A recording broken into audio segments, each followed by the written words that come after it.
Hello and welcome to channel guys. This is the third lecture of Unit 5 Social Research. In the earlier lecture we have already discussed about this social research, its type, its characteristics, and second lecture we have discussed social work, research design types and characteristics. So in this lecture we are going to discuss a new chapter, that is hypothesis. So what is hypothesis? First we have to understand the meaning of hypothesis. So hypo means pre या before and thesis means होता है theory. तो जो ऐसी theory जो हम पहले से प्रिडिक्ट करते हैं या स्टार्टिंग में ही, उसको हाइपोथेसिस बोला जाता है। जैसे कि फॉर एग्जांपल हमने एक थ्योरी या एक फिनोमेना डेवलप किया कि जो स्टूडेंट टॉप करते हैं वो हमेशा बहुत ज़्यादा पढ़ाई करते हैं। ये मेरा मानना है, ये मैंने सोचा है, यही मैंने एक हाइपोथेसिस डेवलप किया है। बट आप देखते हैं रिजल्ट के बाद कि बहुत सारे स्टूडेंट ऐसे होते हैं वो कम पढ़ते हैं, कम पढ़ने के बावजूद भी उनको बहुत अच्छे मार्क्स आते हैं और टॉप भी करते हैं। तो मैंने जो सोचा था, जो मैंने हाइपोथेसिस बनाया था अपने माइंड में, वो टेस्ट करने के बाद पता चला वो गलत है। तो इसी प्रकार से रिसर्च में हम लोग भी हाइपोथेसिस बनाते हैं, जो प्री थ्योरी एक डेवलप करते हैं रिसर्च करने से पहले किसी फिनोमेना के बारे में, और उसको फिर टेस्ट करते हैं। अगर वो हाइपोथेसिस पास हो जाती है, टेस्ट में पास हो जाती है, then it will become the theory. वो एक थ्योरी का रूप ले लेती है, उसको ही हाइपोथेसिस बोला जाता है। तो यहाँ पर कुछ रिसर्चर्स, कुछ यहाँ पर थिंकर के द्वारा थ्योरी दी गई और उनकी डेफिनेशन थी हाइपोथेसिस को लेकर। जी ए लुंजबर्ग के द्वारा थ्योरी दी गई, एक उन्होंने डेफिनेशन दी कि जो हाइपोथेसिस होता है एक टेंटेटिव जनरलाइजेशन है, एक जिसकी जो वैलिडिटी है अभी तक टेस्ट नहीं हुई है। और उसकी शुरुआती में ये कि जो हाइपोथेसिस है कुछ भी हो सकता है, एक गैस हो सकता है, एक आइडिया हो सकता है, एक हच हो सकता है, या फिर एक इंस्टीट्यूशन होता है, whatsoever, but which become the basis of actions or the investigation। वो कुछ भी हो, वो एक आपको एक बेसिस देता है, एक माध्यम देता है इन्वेस्टिगेशन करने का या एक्शन लेने का किसी पर्टिकुलर फिनोमेना के बारे में, या स्टडी या रिसर्च करने के लिए। ये जी ए लुंजबर्ग के द्वारा डेफिनेशन दी गई थी। उसके बाद पी वी यंग के द्वारा डेफिनेशन दी गई। उन्होंने बोला कि जो हाइपोथेसिस होता है एज ए केयर टेकर होता है, केयर टेकर थॉट होता है, जिसके माध्यम से, जिसके बेसिस पे हम रिसर्च करते हैं, जो इसको हम रिसर्च में यूज़ करते हैं। तो यहाँ पर उन्होंने केयर टेकर को एज ए हाइपोथेसिस माना। उसके अलावा और भी रिसर्चर्स थे, जैसे कि गुडे और हॉट के द्वारा डेफिनेशन दी गई कि जो हाइपोथेसिस होता है, उन्होंने बताया कि what we want to be see ahead, जो कि हम रिसर्च में आगे देखना चाहते हैं फ्यूचर में। Future means in research what we are going to doing in the research, और what we are going to find in the research. So the hypothesis which explain about what we want to see, हम क्या देखना चाहते हैं अपनी research में, study में क्या फर्दर स्टडी करना चाहते हैं, उसके बारे में हमको एक गाइडलाइन देता है, एक डायरेक्शन देता है। इसको हम हाइपोथेसिस बोलते हैं।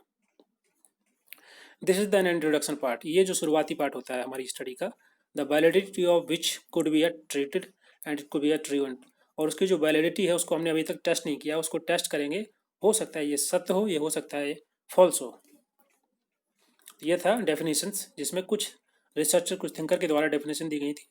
और यहाँ पर जो भी डेफिनेशन है इसकी आप, जो लोग मास्टर डिग्री, जो मास्टर कर रहे हैं सोशल वर्क से या रूरल डेवलपमेंट से, वो लोग भी इस सभी थ्योरी या ये सभी डेफिनेशन को यूज़ कर सकते हैं। और जिन लोग जो नेट एग्जाम की तैयारी कर रहे हैं वो लोग भी।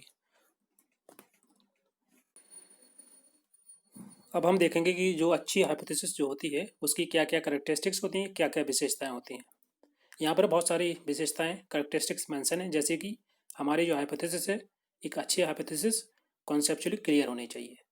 मतलब होता है कि हर एक वर्ड जो यूज़ कर रहे हैं हम उसमें, उसका एक मीनिंग होना चाहिए, और उस that should be very clear, and the language will be very simple, ताकि वो अच्छे से समझ में आए, which is based on the empirical.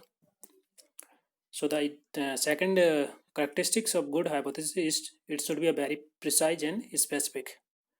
इसका मतलब होता है कि अगर हम चाहें तो हाइपोथेसिस को डिवाइड भी कर सकते हैं फर्दर दो पार्ट में, या जो हाइपोथेसिस है वो एक किसी खास इंसिडेंट के बारे में होनी चाहिए। रिसर्च, हम जो रिसर्च कर रहे हैं उसमें जो भी इंसिडेंट है, जो भी फिनोमेना है, या जो भी वेरिएबल्स पे हम स्टडी कर रहे हैं, उनसे रिलेटेड होने चाहिए, प्रिसाइजली डिस्क्रिप्शन होना चाहिए, और it should be empirical references. और साथ भी इसमें जो आपकी रिसर्च है उसकी विशेषता सबसे होनी चाहिए कि एम्पिरिकल होनी चाहिए।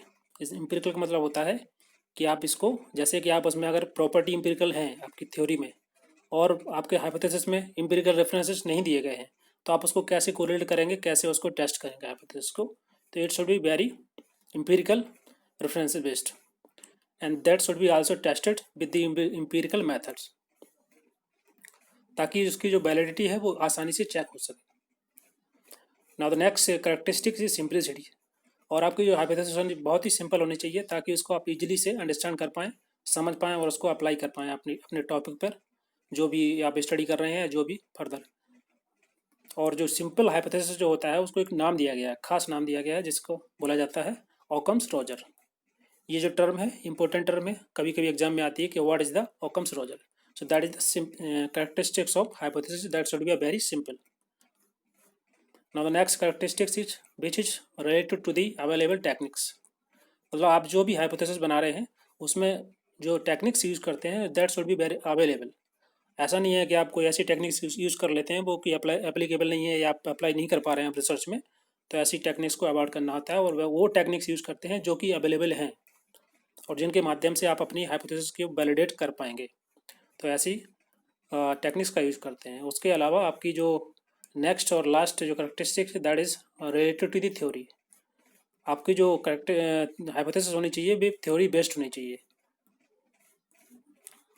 जो कि किसी प्रिंसिपल या किसी थ्योरी, जो एग्जिस्टिंग थ्योरी है या जो ओल्ड थ्योरी है उससे को रिलेट कर पाएँ और उसको एक्सप्लेन कर पाएँ और सपोर्ट करें, ऐसी हाइपोथेसिस जो कि किसी थ्योरी को सपोर्ट करे, उस प्रकार से आपकी हाइपोथेसिस होनी चाहिए। That should be related to the theory.